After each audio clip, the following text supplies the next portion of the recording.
Welcome back. So it's been a bit of a crazy week this week. We've had a lot of snow and very miserable weather, very cold, so return of winter. But today the spring is trying once more to break through. So we've got some sun today, and it's a really pleasant day compared to what we've had for the rest of this week. But this week I did receive the first haul of this year from Schwerte, so we can take a look at that. But before we do, I just want to show you what I've got in flower at the moment. Right, so I've got a little makeshift display going here, and the first one here on the left is a Dendrobium cobianum. Really beautiful dendrobium. It's quite strongly fragrant. Fragrance could be a little bit overpowering, but it's not too bad. You've got a tiny little miniature Phalaenopsis there in between. And then another Dendrobium glumiseum, just with the one spike on that one, but it's growing quite well. And then another glumiseum Dendrobium here on the right. So these dendrobiums are pretty easy growing, but they don't like to be repotted very much. So maybe there's a right time of the year for it. I did it at the wrong time of the year or something like that, but it did take them a number of years to recover from being split up, but they're doing pretty well now. And then moving along, we've got the Phalaenopsis bronze maiden. Most of the flowers are open now, and I have warmed up to it. It is a nice flower, maybe not quite as nice as the pink ones, but a very nice fragrance also.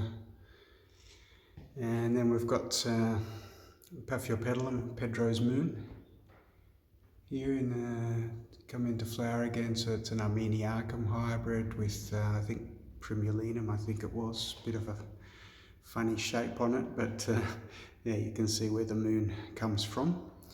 Up above that, we've still got Encyclia vitellina still going strong, and above that, further again, Paph graytrixianum on a very long spike there, going well. And next to that, it's another hybrid. I think it's a primary hybrid as well.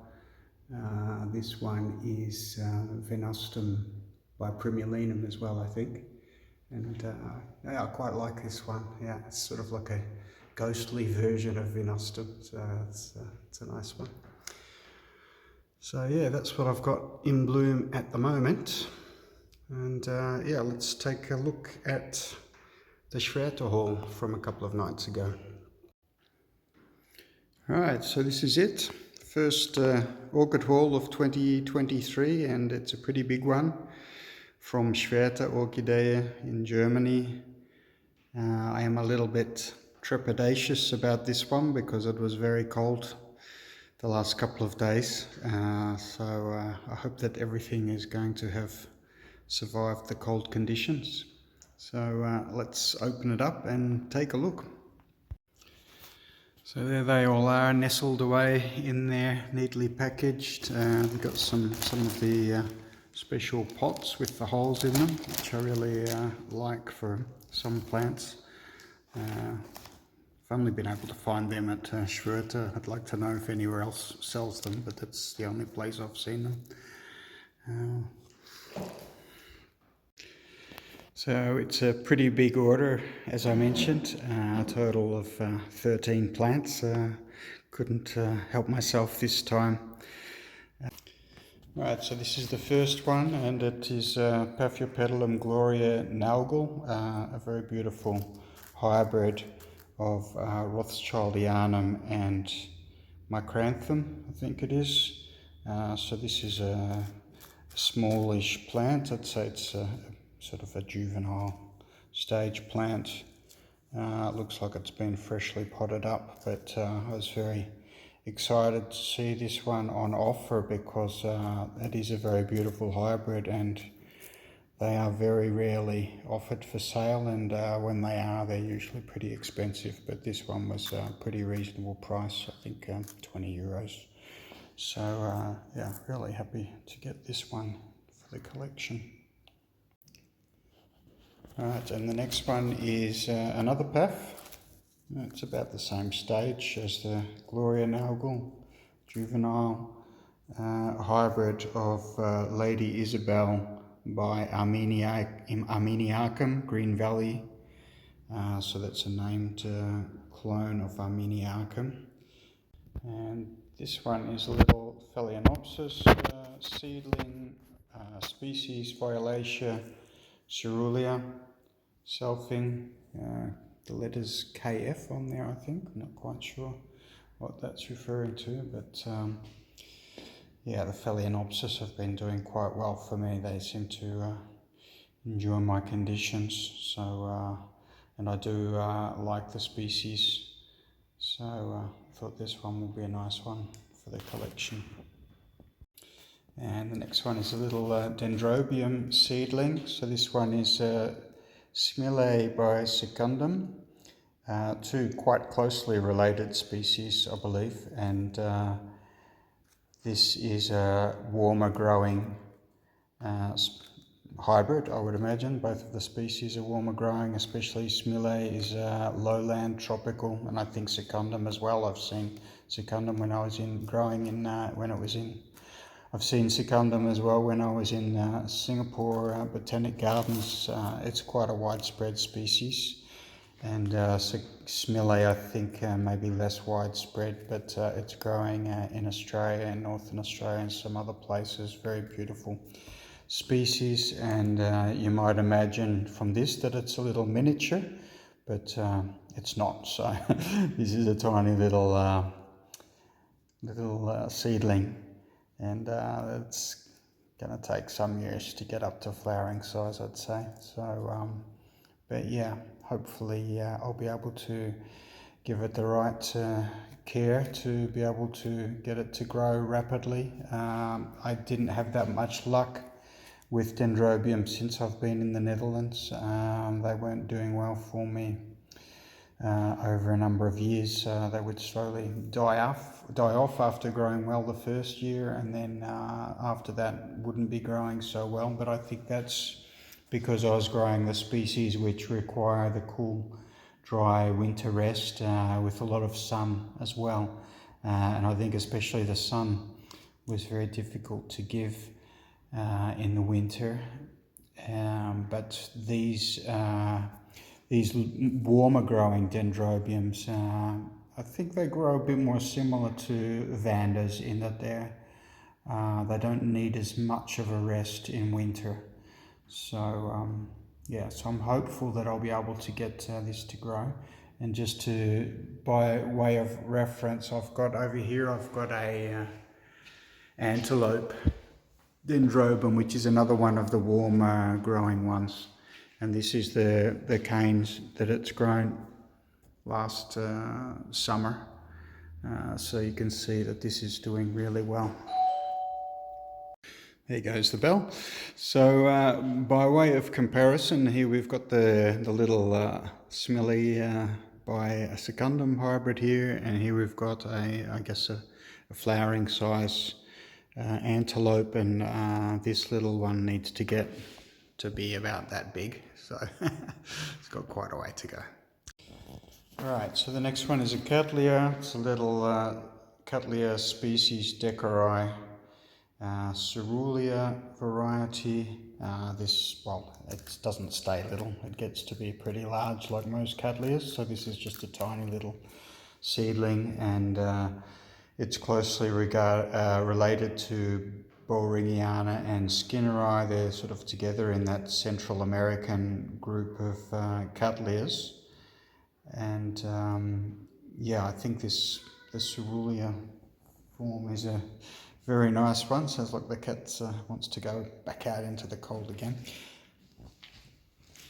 We're just enjoying the floor mat there. It's nice to dig your claws into, isn't it, Gingy? See what he does when I try to pat him. let me pet you today? It's a bit of a wild one. Out you go. It's cold out there. Yeah, bye-bye.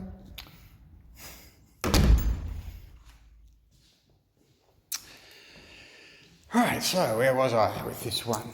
Yes, a little seedling, and well, I don't really want to be buying too many more Cattleyas because I've really got a lot of them, but I did want to get this one, being a species, couldn't quite resist it. So one more Cattleya seedling to add to the rest. So I've got, if you want to see some more Cattleya seedlings, got them in abundance over here, and this is only half of them. The rest of them are in the greenhouse, so got quite a few there. Right, so this next one is another Paph primary hybrid, Memorial Larry Heuer, which is malipoense by emersonii. Yeah, very nice primary hybrid. So I was looking back through, because on the web shop you can see your previous orders, and I was surprised to see that a lot of the Paphs which I've bought from Schwerte have flowered for me, so I've had a lot of success with them, and I think their Paphs are pretty good. So yeah, this is another good one. It's a bit funny how it says growing on one side and on the other side not. That's not sure what the cause of that would be. But yeah, it's a nice hybrid. Okay, and here we have Paph hangianum. So this is yeah, a very nice species. It's regarded as being a little bit difficult in cultivation, and I think very slow growing. So this would actually be a pretty good size. It was a more expensive plant, I think €30. I did doubt whether I should get it or not. Wasn't really sure if I'd be able to grow it. But, so I did a bit of research, and they say warm summers and cool winters, which is kind of how I'm growing some of the other Paphs as well. So yeah, I thought it would be worth a go. I did see this one flowering at the Singapore Botanic Garden. They had it in their cool house, which is for us would be an intermediate to warm house. So they keep the temperatures down a little bit from the sweltering Singapore heat, but it still translates into something a little bit more than intermediate, I would say. And this plant was doing quite well there, and it was flowering. And yeah, I'm going to give it a try. So fingers crossed, it's not going to do what a lot of expensive orchids do and quickly head for the exit. But yeah, I've got a bit more confidence with these Paphs now. So yeah, I'm cautiously optimistic on this one. Moving right along, so this is another Dendrobium. This one is Dendrobium antennatum, so this is another antelope Dendrobium, a warmer growing one. And this one does look a bit sad and sorry. The leaves are kind of floppy. This leaf here is very floppy. The rest are not too bad actually. So hopefully it will be possible to rejuvenate it. This bit looks also a bit sad and sorry. The top bit looks alright though. I don't know about growing this on a mount, if that would really be the way to do it, and I'm certainly going to take it off the mount. I didn't realise it was mounted. If I'd known it was mounted, I would have thought twice about it. I don't like to grow orchids on mounts anymore, having tried it for many years and eventually gave up on it completely.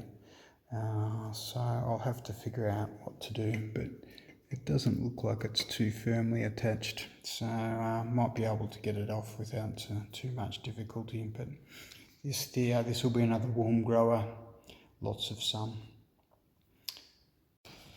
Alright, so we've got another one on a mount, and this is a Vanda hybrid, Vanda Loke, or Loke, not sure how you pronounce it, but this one is the primary hybrid of Lamellata by Luzonica. I just had to think of that. It's a bit hard to keep all those names in your head, but two very beautiful Vanda species, and I think it's a really nice hybrid. There's a lot of variation in the hybrid from the photos I've seen, but yeah, the size of this plant is a bit smaller than what I was expecting. I think they said it would be flowering size in 2 years or something, but yeah, maybe it can flower on a very small plant, but I know that Vanda luzonica is a fairly large growing Vanda, and Lamellata, well, I've got that one actually, so we can take a look at that, and that's also not really a small growing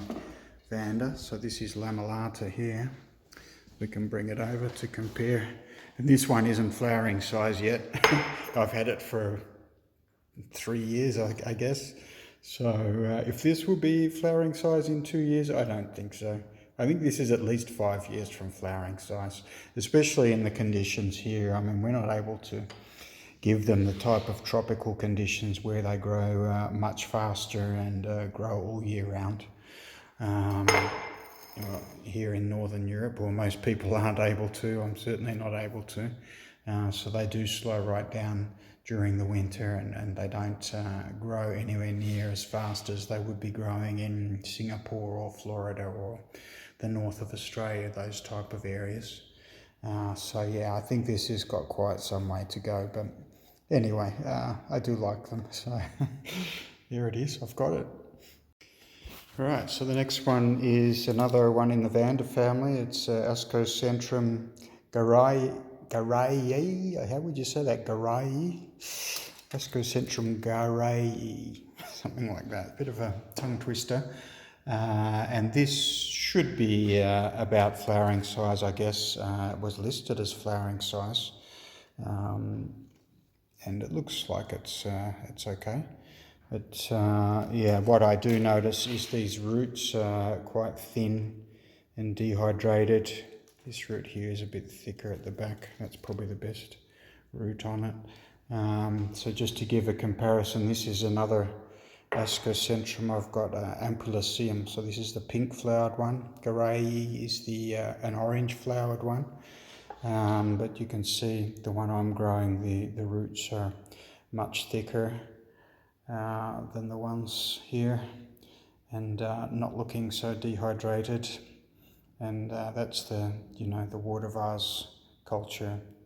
I find that it works pretty well, so that's now my preferred way of growing these type of plants. And I've also got this little miniatum here, which I think is not yet flowering size, but this is very similar to garayi, but then smaller. Apart from that, you'd be hard pressed to tell the difference. The taxonomists can tell the difference, but for the average Joe, you'd be hard pressed to see the difference. It's mainly the size is the most obvious difference. So this is the Ascocentrum garayi from the Schwerte hall, and you can see now I've transitioned it into the glass vase culture. I think the roots on this plant are not very good, so but hopefully in this sunny warm position it's going to start pushing out some nice fat roots, which will be much better. Funnily enough, this plant still has a label on it from the original nursery in Thailand, but yeah, I think these roots are pretty mediocre, so there should be more, something like that. Not sure how well you can see that, but this is my Rhinanthera. You can see how big the roots are on that, so I would guess that it should be something similar. And here, one of my Vandas, the roots are about 1 centimetre thick. In the glass vase culture, they do very well. So I don't leave the water standing there. I do Actually, what I've been experimenting with is just putting enough water in that the plant can absorb the water and dry the container off. So then I don't need to have the extra step of emptying the water out. Otherwise, I would empty water out the next day. So I leave them standing in water for 24 hours, 12 hours, overnight, something like that. And yeah, that's how I got these big roots on this one. And also this one, Vanda Loke, also seems to be adjusting quite well to this culture and growing well. This is another one from the haul. This is the Vanda Loke primary hybrid with Lamellata and Luzonica. So this one was mounted on a plaque. I removed it and I'm going to try growing it in this little port glass until it gets a bit bigger, and then move it into something a bit bigger. But this is really just a tiny little seedling. I was hoping for something a bit more like this size because this is a long way from flowering size, like I said before. Yeah, probably 5 years away, so have to be patient for that one. Right, so the next one is a larger plant. This is a Lycaste. Shonan Bright is the name of the hybrid, a very beautiful hybrid. These are larger growing plants. This plant looks very dehydrated, but it's also in active growth at the same time, which is interesting because mine are not yet in growth, so I'm not quite sure what's going on here. There's a desiccated pseudobulb on the back. That's not too much of a problem. There's a lot of moss and stuff here. Looks like it might like a repot. This is a horrible pot anyway. So I might put it up into one of these holy pots with like a moss, a mix with sphagnum moss in it. Maybe that middle size one there. I think get a bit more airflow through it, but they do like to be grown very wet during the summer, especially intermediate conditions throughout the year, so it can go outdoors in summer for a couple of months probably, and in the winter a bit drier and a bit cooler, but not too much. These ones, I think, and some of them keep their leaves through the winter and some of them don't. This looks like it's one of the ones that drops its leaves, and they often have these spikes on them as well, which are really treacherous. Yeah, this has got a few, not too bad. Have to be careful for those. But yeah, I mean, the flowers on these they're big flowers, and if it's got 3 or 4 flowers on it, it would be a stunning effect. I guess it was listed as flowering size, but this doesn't look like it's in any state to flower soon. It needs a bit of TLC to get it up into flowering condition. Right, so this is a bit more like a flowering size Dendrobium compared to the other ones, which were seedlings. But this one is amabilis. Pink Lantern is the clonal name, and also in a terrible pot. But you're going to have to repot that pretty much straight away. It's difficult to get it to stand up at all. But yeah, it's a good sized plant. Probably would be very close to, if not flowering size. These plants can get very big. And this one is in I think they call it the Densiflorum group or Callista group, something like that. But they're the ones with the big racemes with yellow and often yellow and white flowers. This one's got a bit of pink in it as well. Really. Right, and so the last one is another larger orchid. This one was listed as flowering size. It's Coelogyne pandurata, really a stunning species, lowland tropical species, warm growing, large, very large growing plant. And yeah, I mean, I don't believe that this is flowering size. This will be a couple of years, I reckon, if I look at the size of that bloom bulb, because I have had pandurata before when I was living in Australia, and it grew very rapidly, and it was growing much bigger bulbs than this one, and all the photos I've seen online of them flowering, the bulbs are like this, at least twice the size of that. So I think that still has a bit of growing to get up to flowering size, but really stunning. When they do flower, the green and black flowers, very interesting combination, and also fragrant, I believe. So I'll add that one to my Coelogyne collection. So that pretty much wraps it up for this Schwerte haul. I think all in all, yeah, I think okay. You know, I think the little Paphs are really nice. I think they're good value, cheap, and then some, yeah, the hangianum also good value, even though 30 euros, but you can certainly pay a lot more for it. This one, this antennatum, yeah, be a bit of touch and go to see if we can get that going. It's looking a bit sick. It's not a good start, is it? If you get the plant and it's already looking sick. This one, tiny little hybrid, but yeah, it looks like a good plant at least. And the Vanda Loke, yeah, also a bit on the small side for what I was expecting. Yeah, this is a good size, this Lycaste, but it does look like it needs a bit of TLC. Hopefully I can get it back on track. And this big Dendrobium here, yeah, it looks a bit neglected, but it looks like it's fine. It looks like it'll be okay.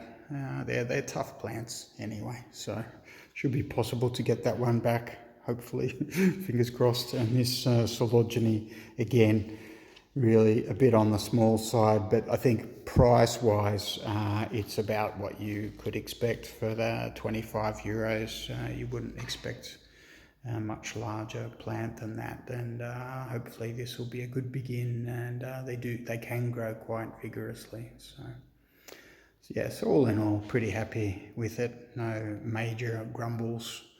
Yeah, this will keep me going and add to the collection.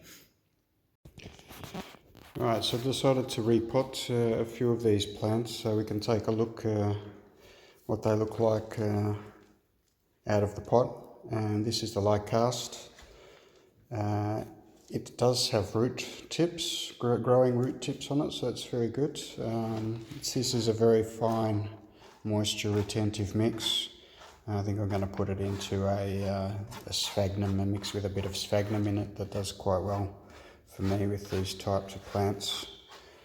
So yeah, let's pot that up. Right, so I've cleaned it up and taken all the dead roots off. I also took the dead pseudo bulb off that was shriveling up. Just cleaned it up a little bit, but plenty of good root tips there. And these Lycastes are very thirsty plants, so I'm going to put it into a mix with sphagnum. I've got these holy plastic pots from Schwerte. I think it'll fit nicely in here. Maybe try to push it a bit over to the other side to make more room for the new growth. Alright, so that's repotted now into its holy pot with the ventilation holes, and this is a very moisture retentive mix. In case you're wondering, this is a commercially available mix in the Netherlands. I think the company is DCM is the name of the company. And this is a mix which has sphagnum moss, but also some other things. It does also have a bit of fertilizer in it just to help the plant get going. And I've found that, yeah, the anguloas that I've got doing quite well in this mix, and Lycaste should be similar, so hopefully this is going to do well. Right, so this is the Coelogyne pandurata. The plant does look a bit dehydrated there, but it does have a new root growth, and the latest growth is kind of plump. But yeah, I think this could do better. The old roots are kind of dying off, but yeah, with the new roots there. So I think I'm going to put this one into a bark mix. It was already in a bark mix, but you can see a lot of, yeah, I don't know if it's breaking down, but there's a lot of stuff in there, which is not really ideal for the aeration of the plant. They would like good airflow and but also a lot of moisture. So I'm going to put this into a medium fine grade bark mix, I think.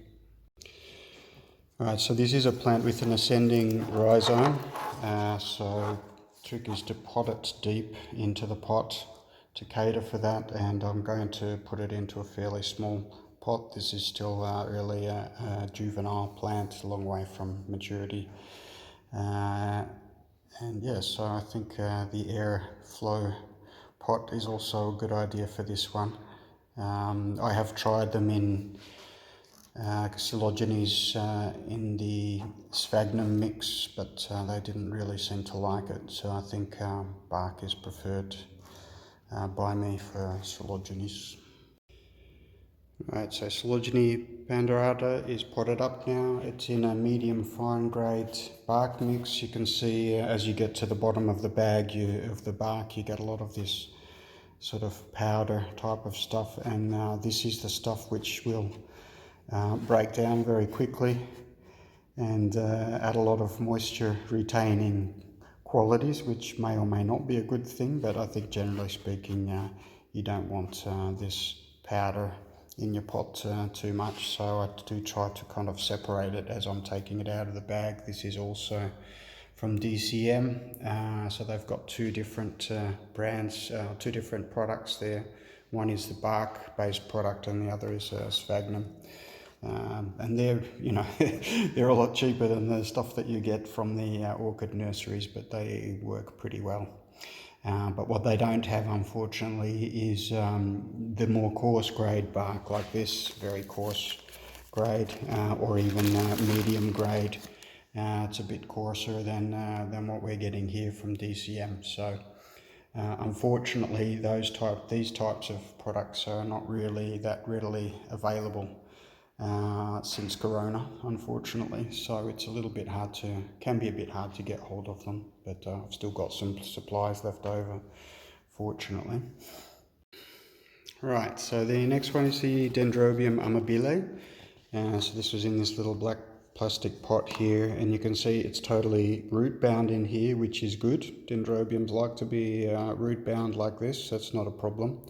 But it does have sphagnum moss in here, and that is a little bit of a problem, I think, because as it breaks down, it can get very acidic, which eventually will inhibit the growth of many orchids. Some orchids, like dendrochilums, don't seem to mind it. You can leave them in the same pot for years and years, but a lot of orchids don't like it.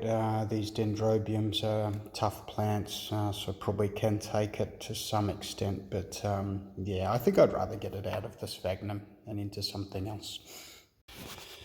Right, so I've liberated the dendrobium from its sphagnum moss. You can see there's a lot there, and it's yeah, it looks like it's a bit of old moss, pretty old and breaking down, but the plant didn't really seem to mind it too much because there was a lot of growth on it, a lot of roots on it, although I've sacrificed a lot of roots, so I do have kind of mixed feelings about this. I hope this plant's not going to resent me too much for this, but they are pretty tough plants, so I'm hoping that it's going to be able to recover.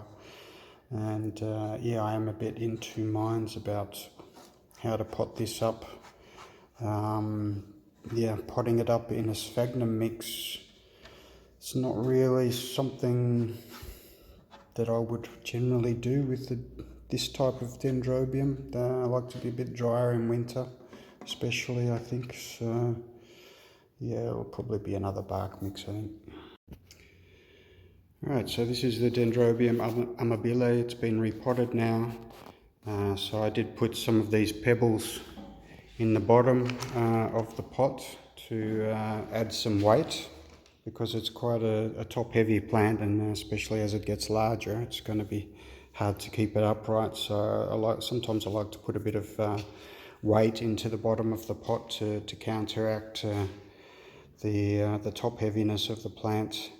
And then I put also some of these coarse grade bark down there, and then a kind of a layer cake with coarse grade, and then medium grade, and then some finer grade on top, because the top of the plant is always drying out faster, so you can put a little bit more moisture retentive mix there. And the bottom of the pot is always the wettest part.